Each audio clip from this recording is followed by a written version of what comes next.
I know personally how committed Governor Inslee is to his support for the tourism industry in Washington State. When he was campaigning and then as governor-elect, he met several times with our WTA Board of Directors and also with representatives from the tourism industry and spoke about the importance of tourism and in fact made some reference about the closing of the state office, which I won't repeat, but I'll let him if he chooses to. More importantly, when he released his jobs agenda several weeks ago, he referenced the importance of the tourism industry in Washington State and the impact on jobs and on the economy. Jay and Trudy are proud grandparents of 2 toddlers, and besides writing and illustrating books for his grandchildren and sketching scenes from around Washington, he's an avid cyclist and a charter member of Hoopaholics. We know that as governor, Jay Inslee has traveled Washington State extensively, and I'm sure that he has many personal favorites of places to be a tourist. So at this point, please join me in welcoming Governor Jay Inslee.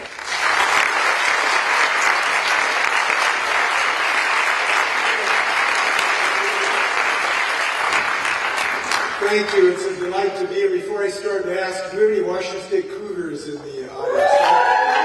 I'm glad to note the great hospitality training that goes on at Cougarville. And let me just say this right up front. I think this is something that Huskies and Cougars ought to both agree on, and that is the single most boneheaded thing that's ever been done in the state of Washington is to drop our tourism effort.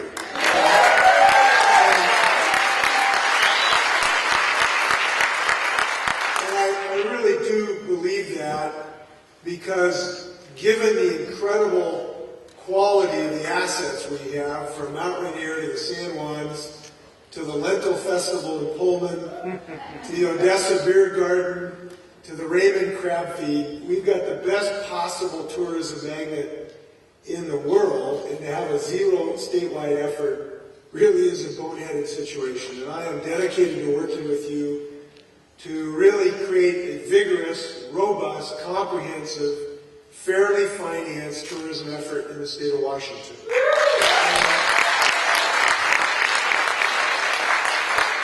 So I've got a proclamation here. I'm going to read a couple of paragraphs, not all of it. Whereas more than 36 million total overnight person trips in Washington each year contribute visitor spending of nearly $17 billion and generate state tax receipts of more than $1 billion, and whereas the tourism industry supports jobs for 153,300 people in the state and $4.7 billion in payroll, and whereas, yakety yak, yakety yak, now therefore, I, Jay Inslee, Governor of the State of Washington, hereby proclaim March 12, 2013 as Tourism Day. And I think that's a good proclamation, but we need to follow it up with an action plan. And I look forward to you in developing one. Obviously, we want to have short-term bridge financing for your efforts this year. And I'll be engaged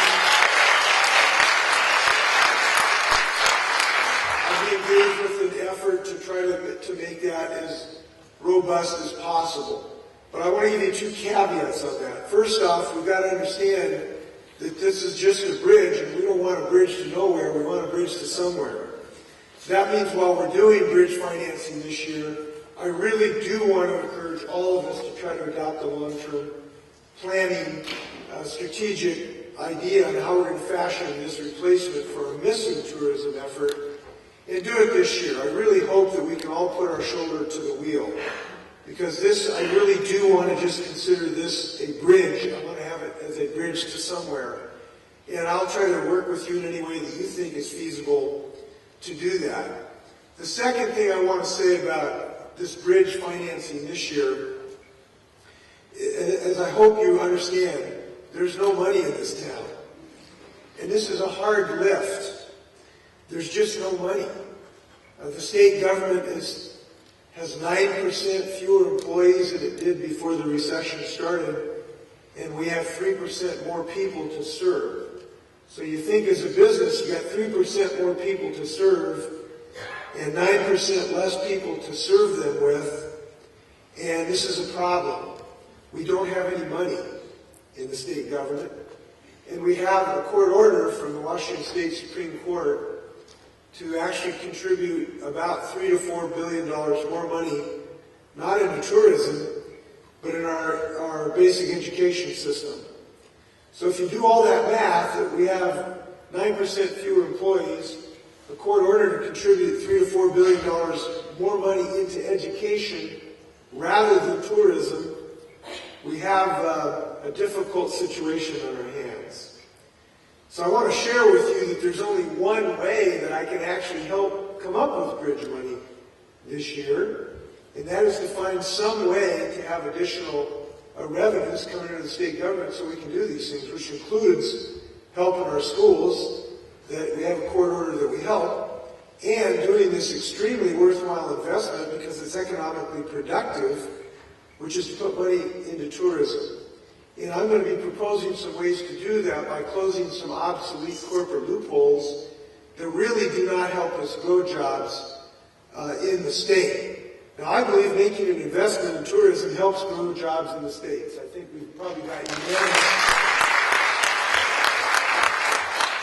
But I want to make sure you understand, to do that, I'm going to need some of your help to close some of these obsolete corporate loopholes that actually are not creating new job creation in our state. And that's going to be hard, right? It's hard to close loopholes that somebody's been enjoying for 20 or 30 years just because they got it in the 30s or 40s. So I hope some of you may help me in that regard. It's the only way we can actually generate funds, both to help schools and help the tourism industry.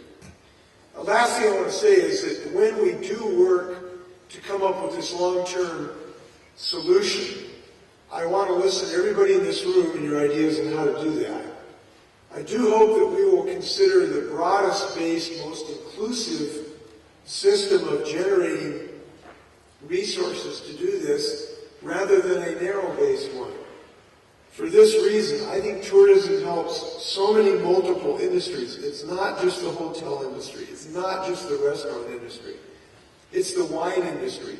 When we increase tourism going through southeast Washington, we're selling a lot of Washington wine.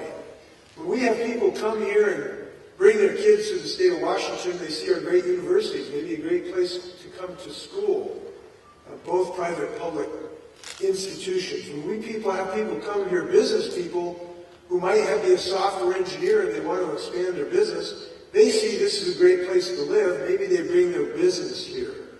So tourism is something that really helps the state thrive throughout our economy, not just what you might think in the hotel and restaurant business. So I want to engage the larger part of our industrial base in finding a way to finance this, and I'll be working with you to do that.